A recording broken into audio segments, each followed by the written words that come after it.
Hey y'all, I'm here with an Arby's review and I hope my stomach don't be hurting.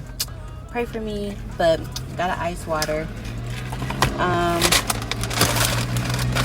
And I wanted to try, sorry about that y'all.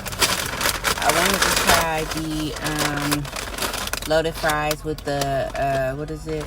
The bacon, chicken, ranch, and cheese, but I didn't get bacon because I don't eat pork.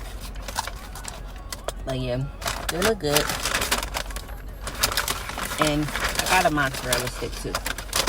Y'all know I love my mozzies. It's giving good.